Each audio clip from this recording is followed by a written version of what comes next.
बांकी मालविहारपुर रे बीजेपी कर्मी घर लुट घटन पुलिस हाथ खाली 4 दिन पर भी लुटेरा टेर पाई पुलिस तदंत ना दिन गड़ुछि किंतु अभियुक्त को धरी पारिनी पुलिस। गत 29 तारिख में बीजेपी कर्मी रंजन महाराणा घरे कलाकना बुलाई लुटेरा झरका ताड़ी घरे पशिथिले आलमीरा भांगी नहीं जाइथिले सुना और टंका चोरी पछरे राजनैतिक लिंक थिबा अभियोग होइछि। पुलिस कार्यानुष्ठान रे विलंब को नहीं क्षोभ प्रकाश करिसेंति। आम घर आगा सामने सीसी कैमेरा अच्छी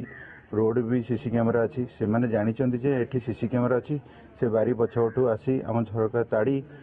गडरेज लकर भांगी की ना गणा 17-18 लाख पकाकी नहीं पुलिस आज भी किसी करना आम राति शोलु सका उठिकी देखला कबाट खोलुनी बारी पटे जाकि देखला बेलू झरका ताड़िकिना मो लकर भांगिकी सबुतिक सुना गणा नहीं जाइए। पुलिस आसला केवल दिथर देखी जाइए से कहते केस करेंगे से देखी जाइए किंतु किसी भी एक्शन नौ ना। 3 दिन है पुलिस कौन प्रकार कार्यानुष्ठान नहीं पुलिस कौन पर निष्क्रिय की बस पुलिस कौन पर तदंत करूनी ताने ये कौन साधारण लोक घर द्वार रही ना ये असुरक्षित रे जिनपतर रखे ताने कौन ना कौन जगार पुलिस कथा सन्देह को केसेस अंडर इन्वेस्टिगेशन हमें देखुछु इन्वेस्टिगेशन इज गोइंग ऑन माने सब ये लूट के करछन बोली हम इन्वेस्टिगेशन इज गोइंग ऑन।